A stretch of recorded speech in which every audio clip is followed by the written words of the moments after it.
Saya nggak tahu, saya tak bu.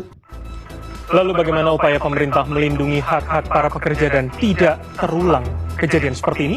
Untuk menjawabnya sudah bersama kami dari luar studio, Wakil Menteri Ketenagakerjaan Immanuel Ebenezer. Selamat malam, Bang Noel, Bang Wamen, apa kabar? Selamat malam, Mas Bram. Baik, langsung saja kita semua sudah melihat video Anda kemarin ke Surabaya. Anda katanya tidak bisa masuk selama 5 menit, saat kemudian komunikasi juga ternyata pihak perusahaan mengatakan tidak menerima, lupa. Apa yang kemudian bisa Anda ceritakan dari sidak ke sana begitu, Bang? Aduh, kalau saya cerita, gemes ya hati ini, bahkan kesal sekali. Dimana wajar seandainya publik itu marah dengan UD Sentosa ini ya, Budiana ini. Karena entah apa yang ditutupin, entah apa yang terlalu penting, saya nggak ngerti ya. Akhirnya kita pada kesimpulan kita mencurigai ada sesuatu. Gitu, entah praktek ilegal apa yang dilakukan oleh UD Sentosa ini. Bayangkan, baru sejarah di Republik ini, sebuah perusahaan melaporkan kepala daerah ke kepolisian baru ini nih. Ya. Karena sikap wakil wali kotanya berpihak terhadap warganya. Kan itu kacau sekali. Kedua, ketika saya sidak ke sana, saya didampingi oleh Kapolres, lantas Wardir Krimsus, kemudian anggota dewan dan sebagainya. Nggak dihargain juga. Saya nggak ngerti ini orang punya apa. Bahkan ketika kita coba ajak korporatif, bahkan saya sudah sampaikan, Bu, saya ini datang ke sini ingin melindungi industri ini agar ibu juga nyaman. Lantas dia tetap aja saya nggak tahu, saya nggak butuh pengakuan. Yang penting ini kan ada orang-orang ini saya hadirin tuh orang-orang yang ditarik jasanya. Bahkan mantan RD-nya pun saya hadirkan, nggak diakuin tuh. Saya nggak kenal, saya nggak tahu, saya lupa. Memang kita dong nggak kenal, saya nggak tahu dan saya lupa. Sekali terus kok nih, akhirnya saya tanya, kalau ibu nggak kenal dia, lalu ibu kenal dengan siapa dong? Saya nggak tahu. Aduh, dia panggil lagi itu yang pegawai lagi ditahan. Kamu kenal nggak orang ini? Kenal. Ibu kenal nggak? Enggak katanya. Ih, kok gimana sih Bang, Bu? Ya saya nggak kenal katanya. Kalau saya nggak kenal nih, waduh. Akhirnya kita tanya lagi. Nah sekarang HRD ini siapa hari sekarang? Oh akhirnya ketemu namanya Veronica. Oh Veronica sudah resign. Katanya kerja ada di situ, dia nggak ngakuin juga, nggak kerja, orang cuma bermain deh. Masa orang bermain nggak boleh? Bu, ini tempat kerja. Saya bilang bukan tempat bermain. Saya tanya ini tempat bermain atau tempat kerja? Dia masih nggak kan? Ya kamu bermain boleh dong, masa siapapun nggak boleh main kan? Bu, jangan begitu, saya bilang. Kok hal yang begini ibu persulit? Kalau seandainya kawan-kawan karyawan itu ada hutang atau ada apapun, kami bisa tanggung, hutangnya kami yang bayar. Tapi ini ibu ini kok entah apalah, tapi ya saya aparat penegak hukum kita khususnya kepolisian gercep kok pasti. Mereka nanti ya kita ke kepolisian yang akan melakukan tindakan. Bang, ini kan sudah kemudian 31 korban atau para mantan pekerja ini sudah melaporkan ke polisi begitu. Apa yang kemudian Abang juga lakukan pendekatan dari segi sektor ketenagakerjaan begitu Bang, agar hal ini tidak terjadi lagi, kemudian advokasi untuk teman-teman pekerja di sana? Ya kami kan domain kami hanya soal ketenagakerjaannya ya. Paling kita lihat norma-norma ketiganya terpenuhi atau tidak.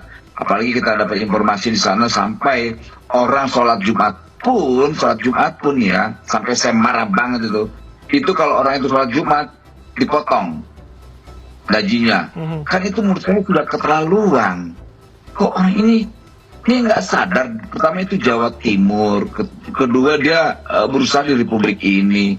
Kok sebegitu kejinya? Karena saya sampaikan orang beribadah, sholat Jumat ke kelenteng, gereja, ke pura, kemudian ke vihara itu dilindungi oleh undang-undang. Dia nggak peduli, itu tetap entah apa yang ada di benak otaknya saya nggak ngerti.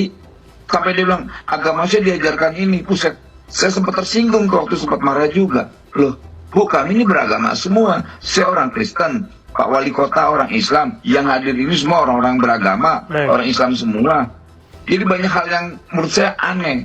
Sampai dia ngirim, Pak ini bukan tempat narkoba, Pak. Kami kayak gitu loh. Narkoba. Tapi ngeri jawabannya menurut saya orang ini, ya ini ya praduga.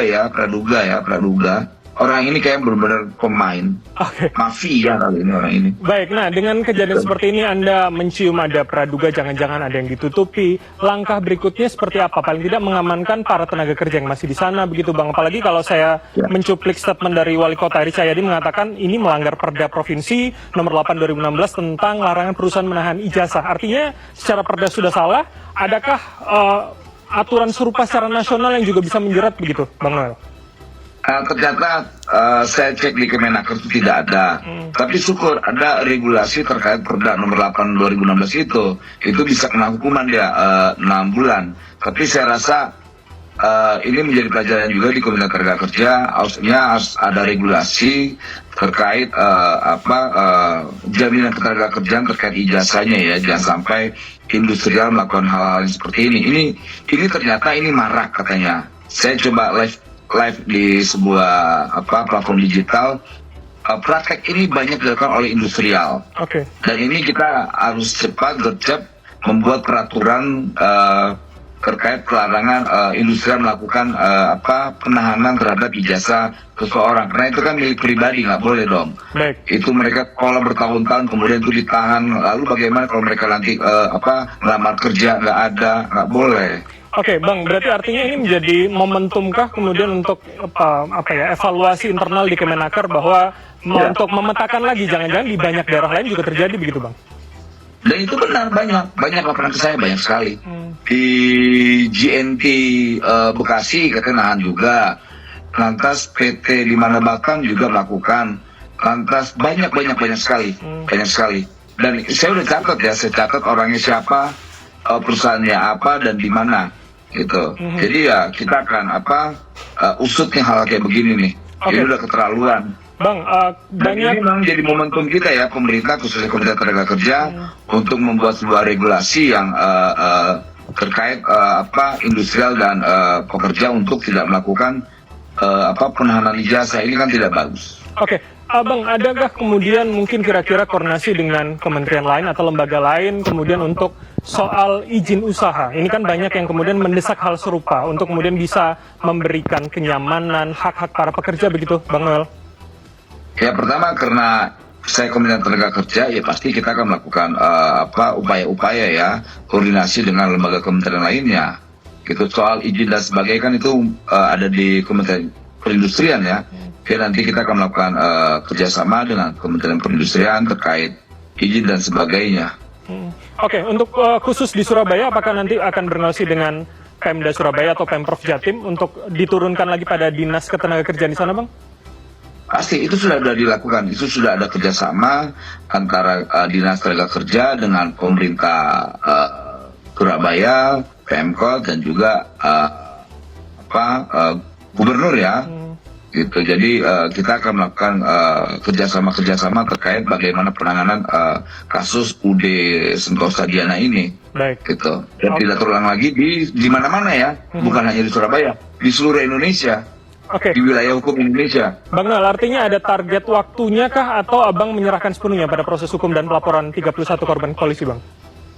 Kalau itu kita serahkan ke kawan-kawan Pemkot Surabaya ya, karena mereka sangat concern sekali dalam menjaga warganya. Jadi kita akan mensupport. Gitu, kita akan mendukung penuh upaya-upaya yang dilakukan oleh kawan-kawan pemerintah Kota Surabaya, khususnya Pak Wali Kota dan wawalinya yang cukup progresif ya dalam menyikapi kasus ini. Baik.